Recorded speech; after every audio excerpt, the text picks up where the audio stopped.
Yes, sir.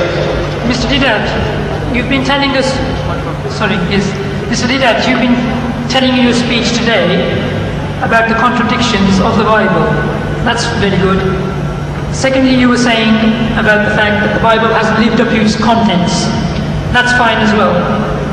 That's one side of the story, but can you scientifically show some facts from the Quran to show that the Quran is a revelation from God, revelation from God, please?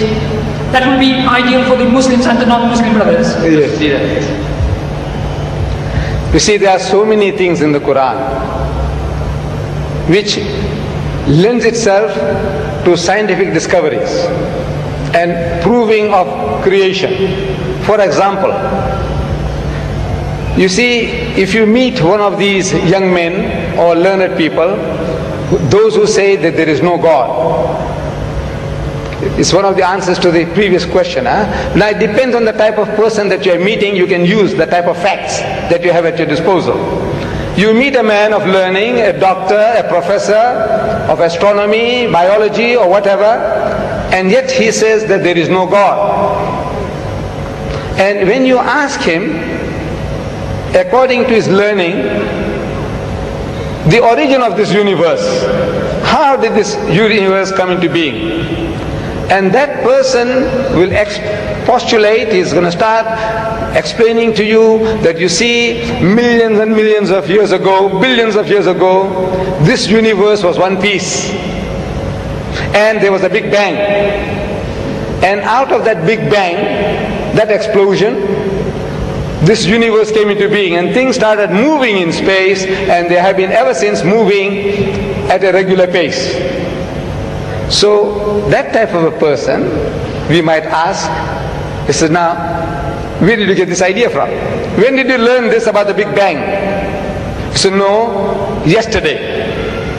Because 50 years is yesterday in the history of man. 50 years is only like yesterday. So he discovered that there was a Big Bang according to our astronomers, according to our physicists, and out of that this universe came into being. So he said, you see, an illiterate man in the desert 1,400 years ago, he couldn't have known that, could he? So he says, no, never.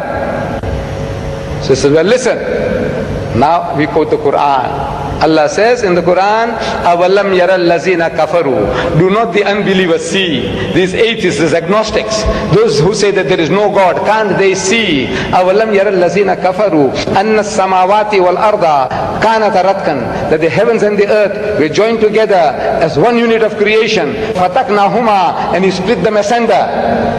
And the biologist, you ask him, where does life originate? He says, in the sea, in the water, in the mire. Where did you get that from? He said, no, it's our discovery. When did you make the discovery? He said, yesterday. Because 50 years is yesterday in the history of man. So an illiterate man in the desert, he couldn't have known this. He said, never. Well, listen. Allah tells us through Muhammad, He said, وَجَعَلْنَا مِنَ الْمَاءِ كُلَّ شَيْءٍ حَيٍّ. And He has made from water every living thing. أَفَلَا يُؤْمِنُونَ. Will you then not believe? You atheist, you agnostic, you man of science, will you not believe? He said, look, where did Muhammad get all these ideas from?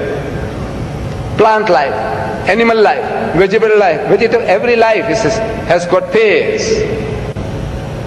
1400 years ago in the desert, this man is talking. Where did he get the idea from? He says, Subhanallazi khalaqal azwaja kullaha. Says, glory be to God who has created mates of everything. Mimma tumbitul ardu, of that which the earth produces. Wa min anfusikum, and from among yourselves, of the animal kingdom. Wa mimma la ya'lamun, and of the things that you know not.